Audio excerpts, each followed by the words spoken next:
Hi everybody, I'm Dr. Cool Whip, and I'm making a intermediate, beginner, and advanced player's guide to using a bow in the Crucible. I love using a bow, and there's a lot of things that I have found very fun and very rewarding within the playstyle that the bow has to offer.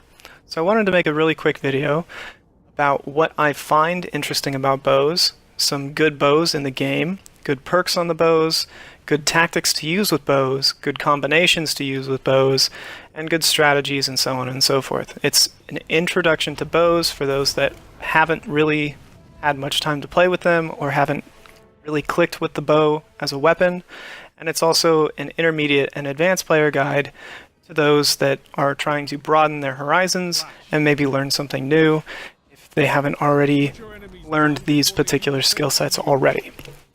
So what we'll first be noting is that I'm using a pair of boots that has traction on it, so if you get seasick or dizzy very easily, you might want to be careful of that. But traction is very good to have with bows because it uncaps your screen movement. If you're on PC, that's not going to be a big deal. But traction is a very handy perk if you're using a bow because it does uncap your screen. Now, the next thing that I want to talk about is this mechanic right here, which I think is very important. It's the draw canceling mechanic. It's on every bow, the lightweights, the recurve, and the compound bows, all of them respectively. All the bows have the ability to do that. There's the traction that I was talking about. Now, what the basic information about this is that when you draw a bow back, it will hold its tension in the line for a period of time until you release the bow or cancel the draw. If you don't cancel the draw and you maintain the trigger held down, it will fire automatically, and that can or cannot be good. Usually you don't want to do this because it wastes ammunition for one, and two, it also doesn't benefit from the crit multiplier that is added at the pinnacle of the draw. So you want to make sure that your bow is always topped off at the top of the draw. So if you're strafing in and out of cover, like so, probably not using a sidearm to fight that range, but if you're using a bow to peek in and out of cover and to maintain a line of sight, you want to make sure that your bow is constantly up at its peak tension in the line so that you can maximize your damage output on anything that is coming your way. So in the background, just some example footage of peak shotting, yada yada yada. I'm pretty sure you get the picture.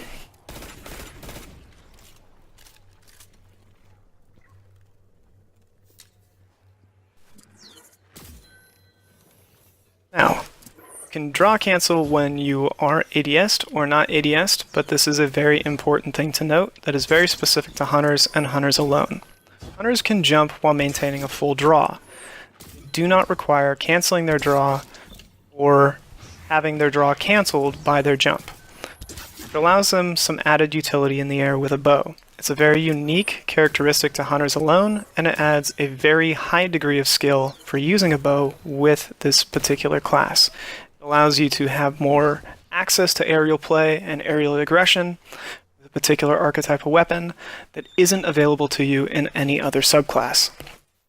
Now, this is the next big point that we'll be talking about, is draw time. Draw time is a huge factor. If you're not using the exotic that I'll be mentioning later on in this video, which is called the Oathkeepers, draw time is going to affect your uptime. However, if you have learned or do want to learn a skill that will affect your active uptime with your draw speed, this is a technique called draw canceling. So you fully draw once, and then you cancel the draw, then reinitiate the draw rapidly after you've canceled your draw. That means it's a little spammy, but what you do is you cancel the full draw and then instantly re-engage a full draw. This gives you more uptime on your draw on any arrows that haven't been shot because the bar or the reset mechanism for the full draw hasn't kicked in and you're drawing while the bow is resetting back to base. This is an in-game mechanic, this is an intentional mechanic, and what this does is allows you to play a little bit more aggressively and have a lot more active uptime with your bow as long as you are coordinated enough to execute the maneuver in question. Now, what if you're using a bow that has a faster draw speed? This is a no turning back. This is the bow that you get at the beginning of Forsaken. This one in particular has a draw time masterwork, bringing its draw speed down to 740. It's a fixed roll, You can use whatever perk you want here. I personally prefer Snapshot because I find it a little bit more engaging in the vast majority of the combat that I find myself using it in. I use a Radar Tuner with this because I find that Radar Tuner and Snapshot is very beneficial. However, if you don't want to use a Radar Tuner, you can probably benefit from either a freehand grip, a targeting adjuster, or any kind of mod that benefits you in PvE. As you can also use an exotic called Knucklehead Radar, which allows you to have your radar open while you're ADS, so that wouldn't matter as much. Now in the background, what I'm showing is the full draw mechanism cancel. So you fully draw, cancel, draw again while your bow is still in the process of resetting. That gives you a lot more active uptime. That allows you to strafe in and out, canceling your ADS and going in and out of ADS. While doing this will allow you to have a multi-variable strafe speed, so you can strafe faster while you're not ADS'd, and while you are ADS'd, you'll strafe slower. However, once you have coordinated your movement between your ADS cancel and your draw mechanism cancel, you'll have a very rapid, very engaged strafe speed that allows you to take advantage of the high damage output that bows are given in the sandbox, however you want to phrase that. You can pair a bow with a special weapon, like a fusion rifle, or a shotgun, or a hand cannon if you'd like. Hand cannons are pretty good, and if you're going to go this route of a hand cannon and a bow, you probably would want to have a little bit more synergy with your hand cannon than just doubling down entirely on synergy with your bow. So having some boots with enhanced hand cannon dexterity allow you a new alternative line of play. So while I switch my gear over to the bow loadout that I like to use every once in a while in the Crucible, you'll note that I am synergizing around hand cannons for dexterity. I have a reload mechanism in my arms to increase my uptime with my bow in between bow shots. And then I also have unflinching hand cannon aim, which is fairly beneficial. You can get away with an unflinching bow aim as well. I think that that is actually a very viable stat to have on armor. So if you're using a bow and a hand cannon, bows are very good at dealing critical damage. They can, especially the compound bows. The bows do a lot of damage all at once with one shot, and then you can follow it up with a hand cannon and feel fairly aggressive. If you're a hunter, again, like I mentioned, you have dodge. You also have jump and a draw mechanism that does not cancel itself when you're jumping. So you have access to aerial play. If you have good stats and good perks on either your guns or your armor, you have good access to your other weapons to follow up for crits. And you have access to unique and viable strategies, switching between weapons, comboing your abilities, and so on and so forth.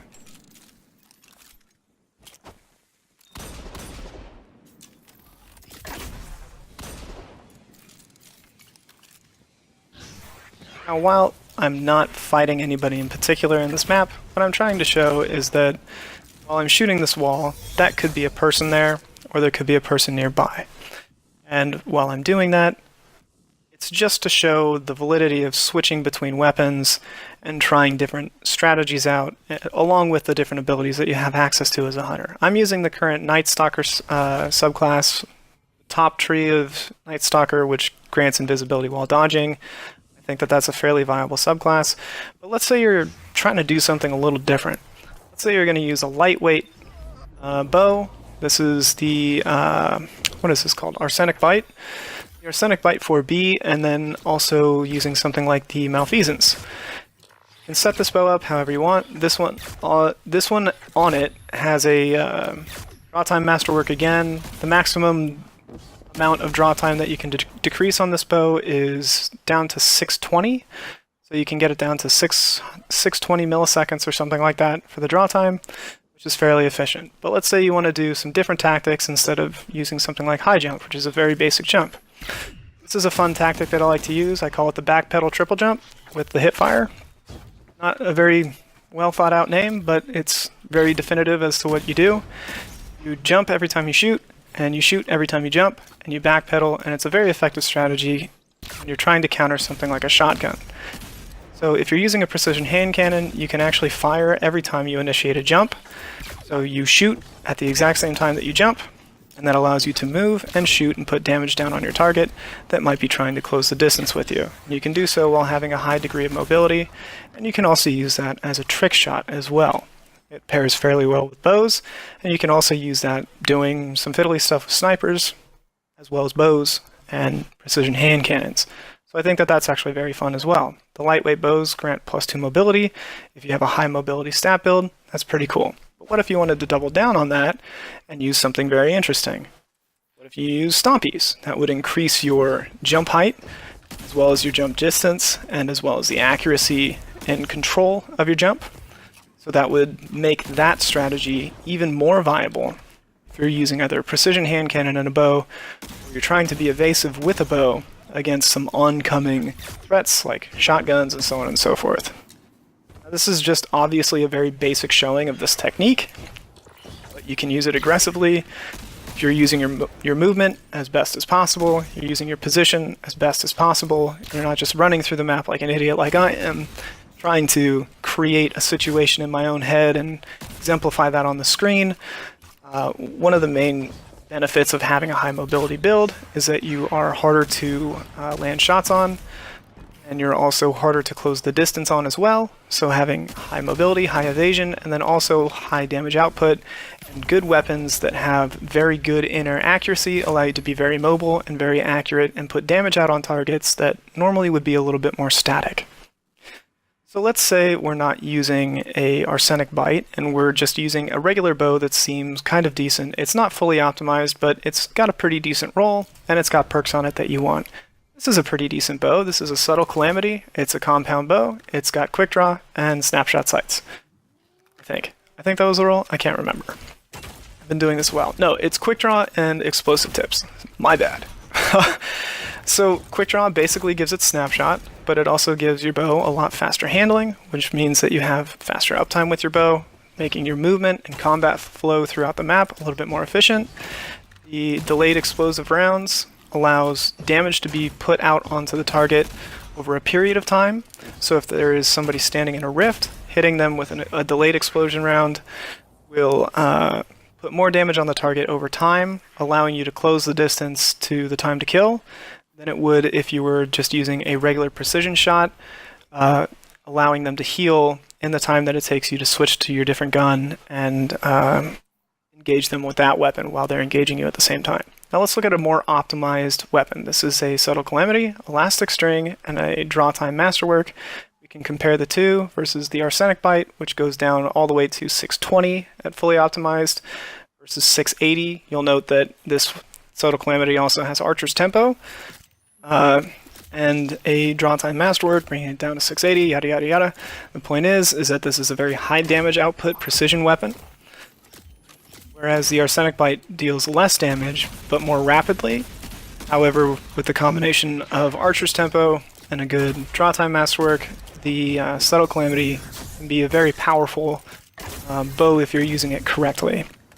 Again, I think that a lot of it comes down to player preference, but as far as I'm concerned, that's the best bow roll that I've ever gotten. Although I think I might want to try and get my hands on a Archer's Tempo Rampage with a Draw Time Masterwork and Elastic String. I think that would be pretty interesting. Let's say you're not using all those things, you're not using stompies, you're not using all that. Let's say you want to be Style McStylestern, and you're using the Wishender, which is a very good bow. You're using Wishender, and you've got Oathkeepers. This is an interesting tactic. While I don't think it's entirely necessary, considering the technique that I was detailing earlier, where you can draw cancel and ADS in and out, it does have some validity. I don't think it presents a more aggressive take on bow usage. I think it just presents a more consistent use of bows in the Crucible. And while the Oathkeepers don't, in general, change too much about the bow, every once in a while not having to do the draw cancel mechanic on a bow to get the most out of your bow is fairly nice. So as an information tool, Wishender is very nice. If you can back it up with a very solid hand cannon, that can also be very good. But if you're also feeling like playing very aggressively, you can still use the draw time, the draw canceling technique along with the Oathkeepers and still gain some utility there. So while this position is very bad to fight on because there's a lot of high ground, the example is still there. You have good access to your secondary weapon, which is going to be your follow-up weapon. Any hand cannon will really do there, but if you're playing for maximum amount of information, you can always 3-peek with a sword, use your Wish Ender for wall hacks, and then follow up with your hand cannon of choice, whichever that may be, and use that as your main damage dealer. Wish Ender itself is a very high damage output bow, more so now after the update that was recently buffing it, and now it's a much more viable weapon, I think, for the most part. And once you get used to its quirks, you get used to when and where you can use it, how you use it, what it's good for, when it's bad, all that kind of stuff. When you get used to the bow, it's a very interesting weapon, and I highly recommend it. It's a very fun weapon to use. But while I'm fiddling around in the background, I want to say thank you for checking out my video. I don't know if I covered everything, because I think that there's a lot that just comes down to player skill and coordination when using a bow. Bows will definitely favor positioning and tactical pushes over just running headlong into combat, as opposed to like a shotgun and a pulse rifle, for example. But they are a very tactical and very interesting weapon. They pair well with a lot of different movement modes. They reward a very skilled hand. They reward an intelligent player that goes in with a loadout that is built around optimizing a bow as much as possible. And there are a lot of different weapon archetypes that work in conjunction with a bow that are very viable. You can use a shotgun, fusion rifle, sidearm, SMG, hand cannon, anything really that makes you feel more consistent, auto rifles. Anything really pairs well with a bow because bows touch pretty much most of the map. Some of them have really good utility, and there's also some exotic pieces that make them feel good. So I hope you liked this intermediate look at bows in general, and as a tutorial I hope you enjoyed it. As a skill option thing, I hope you enjoyed it. So thanks for the video. Have a good one.